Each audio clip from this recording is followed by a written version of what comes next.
ആർക്കെങ്കിലും എന്തെങ്കിലും അപകടം പറ്റി കിടക്കുമ്പോൾ ചെന്നിട്ട് അയ്യോ കഷ്ടമായി പോയല്ലോ എന്നൊന്നും പറയരുത്. And even though we care about them നമ്മളങ്ങനെ പറയരുത്. ബിക്കോസ് നമ്മുടെ സിമ്പതി ഒന്നും വേണ്ടടാ ആർക്കും.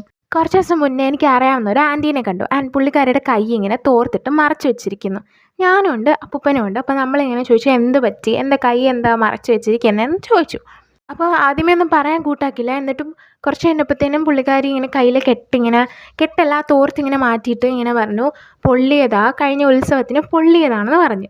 ആൻഡ് അപ്പോൾ നമ്മൾ രണ്ടുപേരും ഷോക്കായി. കാരണം കൈ ഫുള്ള് പൊള്ളിയിരിക്കുന്നു. ഇപ്പോൾ ഏകദേശം ഉണങ്ങി, സ്റ്റിൽ പൊള്ളിയിരിക്കുന്നു. അപ്പോൾ നമ്മൾ അയ്യോ കഷ്ടമായി പോയല്ലോ, ഇതിപ്പോൾ എങ്ങനെ സംഭവിച്ചേ, ഇപ്പോൾ വേദനയുണ്ടോ, ഇപ്പോൾ കുറവുണ്ടോ എന്നൊക്കെ ഭയങ്കര ജെനുവിൻ കൺസേണിൽ ഞാൻ ചോദിക്കും. ആൻഡ് അപ്പൂപ്പന് സെയിം റിയാക്ഷൻ ആയിട്ടോണ്ടിരിക്കുന്നത് അയ്യോ എന്ത് പറ്റിയടി എന്നൊക്കെ ഇങ്ങനെ അപ്പൂപ്പനെയും ചോദിക്കുന്നുണ്ട്. ഒരു മിനിറ്റ് കഴിഞ്ഞാണ് ഞാൻ പുള്ളിക്കാരിയുടെ അടുത്ത് ചോദിച്ചു ഇതെന്തിനാണ് കെട്ടി വെച്ചേക്കുന്നത്, കാരണം പൊള്ളിയാൽ കെട്ടത്തില്ല എന്ന് ഞാൻ കേട്ടിട്ടുണ്ട്. അപ്പം ഞാൻ ചോദിച്ചു ഇത് എന്തിനാണ് ഇങ്ങനെ കെട്ടി വെച്ചേക്കുന്നതെന്ന്.